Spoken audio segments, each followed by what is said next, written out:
Je vais vous présenter un projet qu'on a mené avec l'aide du projet Coach pendant 2 ans. C'est un projet de recherche-action et d'essaimage autour de l'accessibilité alimentaire en AMAP.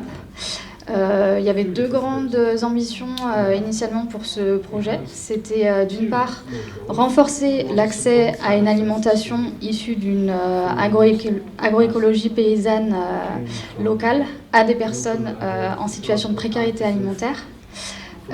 Et d'autre part, renforcer les capacités d'action des AMAP pour leur permettre de donner l'accès à l'AMAP à toutes et tous. Donc pour ce projet, ça s'est fait à travers 2 volets. Déjà une capitalisation auprès des réseaux d'AMAP et des actions de formation. Et dans un autre temps aussi, l'accompagnement et la formation des AMAP. Donc concrètement, les différentes actions qui ont été menées pendant ce projet, ça a d'abord été un cycle de 8 web rencontres gratuites qui ont été proposées aux paysans et aux AMAPiens avec des acteurs de l'ESS, avec des acteurs de l'aide alimentaire, de la lutte contre la pauvreté, pour un peu s'approprier collectivement ces enjeux. Et essayer de dégager des premiers renseignements collectifs. Il y a ensuite eu une deuxième phase de plus recherche-action, donc avec un recueil d'actions, un recueil d'expériences auprès des AMAP.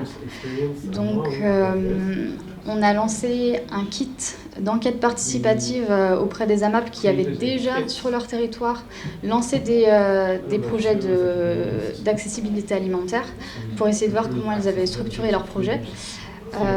Et on a aussi fait des visites apprenantes, des entretiens, et puis de la mutualisation aussi, puisque avec les différents réseaux d'AMAP,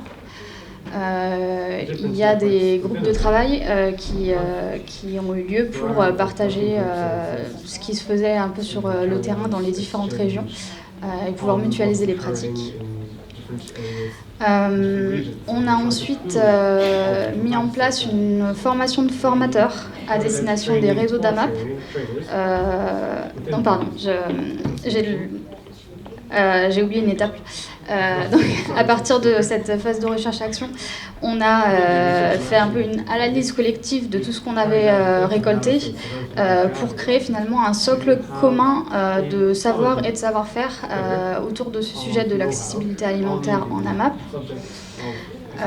Ensuite, on a lancé donc, une formation de formateurs à destination des réseaux d'AMAP. Pour les aider à accompagner les AMAP autour de ce sujet. Ouais. Okay. Il y a aussi une mallette pédagogique qui a été faite pour eux, pour les aider à ça. Et dernière étape, c'est qu'on a fait une formation à destination des AMAP cette fois-ci pour disséminer un peu tout ce qu'on avait trouvé comme résultat. Et on a entre autres mis à disposition une boîte à outils qui comprend un guide complet sur l'accessibilité alimentaire en AMAP qui vraiment est le récapitulatif de tous ces enseignements collectifs, ces grands repères et des ressources pour aller plus loin. Voilà.